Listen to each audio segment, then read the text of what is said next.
பாத்திரத்தில் மிச்சமிருந்த மாவை வழித்து தோசைக் கல்லில் ஊற்றி கரண்டியால் சுழற்றி தோசையாக வார்த்துவிட்டு பாத்திரத்தை தொட்டி முற்றத்தில் போட்டு குழாயைத் திறந்துவிட்டாள் புஷ்பா. மாவு காய்ந்து அடையடையாக படிந்து போகாமலிருக்க பாத்திரத்தை ஒருமுறை குழப்பி தண்ணீர் விட்டு ஊற வைத்தாள். கையை கழுவி புடவை தலைப்பில் துடைத்துவிட்டு நகர்ந்தவள் வட்ட வட்டமான சின்ன குழிகளுடன் வெந்திருந்த தோசையைச் சுற்றி எண்ணெயை விட்டு திருப்பிப் போட்டாள். அடுப்பில் இருப்பதோடு சேர்த்து மொத்தம் உள்ளது 2. இவளுக்கென்று கனகம்மா வழக்கம் போல புஷ்பாவை மதியமே வார்க்கச் சொல்லி சூடாக தின்றுவிட்டு, போரும் நிறுத்திக்க, வதவதன்னு வார்த்துக்கிட்டே போகாத. கார்த்தியும் சுதாகரும் ஆபீஸ்லேருந்து வந்தாங்கன்னா வெறும் காப்பிதான் கேட்பாங்க, உனக்கு மட்டும் ஊத்தித் தொலைச்சுக்க என்று தாராளமாய் 2 கரண்டி மாவை மட்டும் எடுத்துக் கொடுத்து பாக்கியை அலமாரியில் வைத்து மூடிவிட்டு போயிருந்தாள். இந்த 2 சட்டுப்புட்டென்று தின்று முடித்து இரவுக்கான சமையலையும் கவனித்துவிட்டால் அலுவலகத்தில் இருந்து கார்த்திகேயன் வருவதற்குள் முகம் கழுவி பொட்டிட்டு பளிச்சென்று இருக்கலாம்.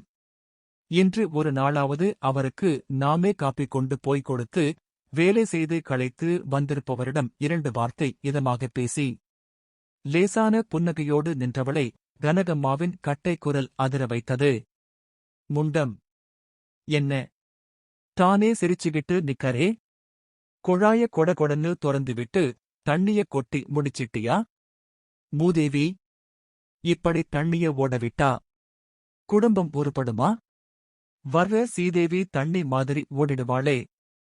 இடுப்பை ஆட்டிக்கொண்டு சமையலறைக்குள் நுழைய முடியாமல் நுழைந்தவள் குழாயடியில் கிடந்த மாவு பாத்திரத்தை பார்த்து கண்களை விரித்து வாயில் கையை வைத்துக் கொண்டாள். ஆமாமா, இத்தனை மாவு மிச்சமிருக்கு. அத்தோடவே தேய்க்க போட்டிருக்கியே. இந்த அக்கிரமம் யார் வீட்டுல நடக்கும்? தண்ணிய ஊத்தி வச்சிட்டா தெரியாம போயிடுமா? புருஷங்காரன் நிதைக்கும் 2 பஸ் புடிச்சு வேலைக்கு போய் உழைச்சிட்டு வந்து கொட்டினா இப்படி வாரி விடச் சொல்லுதோ? அடுக்குமாடி இது குடும்பத்துக்காவுமா? ஐயோ!